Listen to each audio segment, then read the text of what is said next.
Good evening friends. ఈరోజు తల్లికి వందనం గురించి పార్ట్ 7 గురించి చూద్దాము.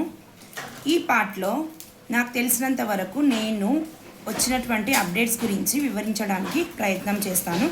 దయచేసి ఎవరికైనా ఉపయోగకరమైతే ఈ వీడియో చూడండి. ఓకే ఫ్రెండ్స్, అర్హుల లిస్టులో పేరు వచ్చిన ప్రతి ఒక్కరికి నేరుగా బ్యాంక్ అకౌంట్కి అదే ఫ్రెండ్స్ తల్లి అకౌంట్లో జమ అవుతున్నాయి. ఒక్కసారి మళ్ళీ మీరు చెక్ చేసుకోండి ఫ్రెండ్స్. అర్హుల లిస్టులో పేరు వచ్చి కూడా మాకు పేమెంట్ ఇంకా క్రెడిట్ అవ్వలేదని చెప్పేసి సచివాలయాలకు వస్తున్నారు. ప్రతి ఒక్కరూ దయచేసి మరి ఒక్కసారి బ్యాంకుకి వెళ్ళి చెక్ చేసుకోండి. ఖచ్చితంగా వారి అకౌంట్కి అమౌంట్ రోజువారీగా పడుతున్నాయి ఫ్రెండ్స్. నగదు క్రెడిట్ అవ్వడం కేవలం జూన్ 12 మాత్రమే కాదు, ఇది గమనించాలి ఫ్రెండ్స్. రోజుకి కొందరికి క్రెడిట్ అవుతూనే ఉన్నాయి. 1వ తరగతి మరియు ఇంటర్ చదివే పిల్లలకి జూలై 5న అమౌంట్ క్రెడిట్ అవుతుంది. ఈ పాయింట్ నోట్ చేసుకోండి ఫ్రెండ్స్. 1వ తరగతి ఇప్పుడు ఎంటర్ అయిన పిల్లలకు మరియు ఇంటర్ చదివే పిల్లలకు, ఫస్ట్ ఇయర్ జాయిన్ అయిన పిల్లలకు జూలై 5న అమౌంట్ క్రెడిట్ అవుతుంది. ఓకేనా ఫ్రెండ్స్, ఈ పాయింట్ అర్థమైంది కదా. నెక్స్ట్, చాలామందికి చాలా సందేహాలు ఉన్నాయి. ఏమంటే మా అకౌంట్కి అమౌంట్ పడలేదు అని సచివాలయాల్లో వస్తూనే ఉన్నారు. ఇప్పుడు ఫ్రెండ్స్ ఒకటి గుర్తుపెట్టుకోండి, విద్యార్థి తల్లికి ఏ అకౌంట్కి అయితే ఆధార్ కార్డు లింక్ అయి ఉంటుందో దానికి మాత్రమే అమౌంట్ పడుతుంది. రీసెంట్గా ఒకవేళ తల్లి అకౌంట్కి ఆధార్ కార్డు లింక్ లేకపోతే ఇప్పుడు రీసెంట్గా చేయించుకొని ఉంటారు.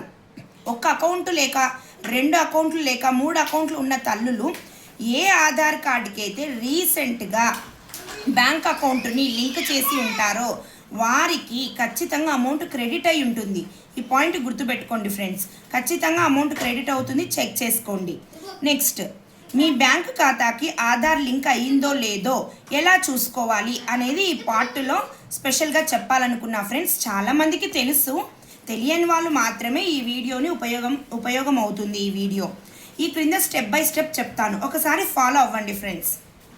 గూగుల్ క్రోమ్లో కానీ మొజిల్లా ఫైర్ ఫాక్స్లో కానీ npci.org.in అని సెర్చ్ చేయండి ఫ్రెండ్స్. అక్కడ కన్జ్యూమర్ అని కనిపిస్తుంది. నెక్స్ట్, కన్జ్యూమర్ని క్లిక్ చేసిన తర్వాత Bharat Aadhaar seeding enable base అని కనపడుతుంది, అది క్లిక్ చేయండి friends. Next, Aadhaar mapped status అని ఉంటుంది, అది క్లిక్ చేయండి ఫ్రెండ్స్. అప్పుడు ఎంటర్ యువర్ ఆధార్ అని వస్తుంది. ఇట్లా 3 బాక్సెస్లో 4 డిజిట్స్ అది తీసుకుంటుంది. మీరు ఆధార్ నంబర్ కరెక్ట్గా తల్లి ఆధార్ నంబర్ని ఎంటర్ చేయాలి. ఇక్కడ విద్యార్థి తల్లి ఆధార్ నంబర్ని ఎంటర్ చేసి అక్కడ ఒక క్యాప్చా ఉంటుంది, క్యాప్చర్ ఎంటర్ చేసి చెక్ స్టేటస్ క్లిక్ చేస్తే ఆ తల్లి అకౌంట్కి ఏ ఆధార్ లింక్ అయినది చూపిస్తుంది ఫ్రెండ్స్. ఒకవేళ ఆధార్ లింక్ లేకపోయినా అది వెంటనే చూపిస్తుంది. మీరు వెంటనే NPCI లింక్ చేయించుకోవాలి బ్యాంకుకి వెళ్ళి. దయచేసి చెక్ చేసుకోండి.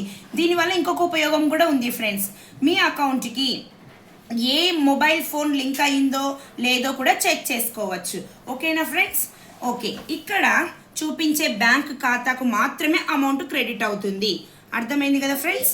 నెక్స్ట్, సచివాలయంకి వెళ్ళి అర్జీ పెట్టుకోవడానికి డేట్ అనేది ఎక్స్టెండ్ చేశారు ఫ్రెండ్స్.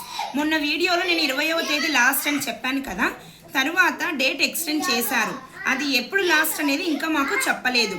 అర్జీ పెట్టేవారు ఇంకా ఉంటే వాళ్ళు ఉపయోగించుకోండి ఫ్రెండ్స్. ఒకటి గుర్తుపెట్టుకోండి, అర్జీ ఎవరు పెట్టాలి అని అంటే అర్హత ఉండి కూడా అర్హత లిస్టులో లేని వాళ్ళు అర్జీ పెట్టుకోవాలి ఫ్రెండ్స్. అంటే ఇప్పుడు అనర్హతలకు కారణాలు నేను నా ముందు వీడియోలలో చెప్పాను ఫ్రెండ్స్. 6 స్టెప్స్, అదే గవర్నమెంట్ ఎంప్లాయీ కానీ, ఇన్కమ్ ట్యాక్స్ పేయర్ కానీ, ల్యాండ్ కానీ, కరెంటు యూనిట్స్ కానీ, ఈ విధమైన రీజన్స్ ఉండి ఒకవేళ అమౌంట్ క్రెడిట్ కాకపోయినా లేదంటే అనర్హత లిస్టులో ఉన్న వారికి మనం అర్జీ పెట్టుకున్నా కూడా ఉపయోగం ఉండదు ఫ్రెండ్స్.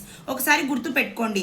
లేదు మాకు ల్యాండే లేదు, మాకు 4 వీలరే లేదు, ఇలాంటి రీజన్స్ ఉన్న వాళ్ళు ఖచ్చితంగా సచివాలయంకి వెళ్ళి అర్జీ పెట్టుకోండి ఫ్రెండ్స్. ఓకేనా ఫ్రెండ్స్, ఈ వీడియో అర్థమైంది అనుకుంటున్నాను. దయచేసి మీకు ఉపయోగకరమైతే షేర్ చేయండి, లైక్ చేయండి, సబ్స్క్రైబ్ చేసుకోండి. ఇంకా నెక్స్ట్ వీడియోలో హౌస్ హోల్డ్ మ్యాప్ గురించి కొంచెం వివరంగా చెప్తాను. తర్వాత క్యాస్ట్ ఇన్కమ్ గురించి కూడా చెప్తాను. దయచేసి నా ఛానల్ని ఫాలో అవుతారని కృతజ్ఞతలు తెలియజేస్తూ థ్యాంక్ యూ ఫ్రెండ్స్.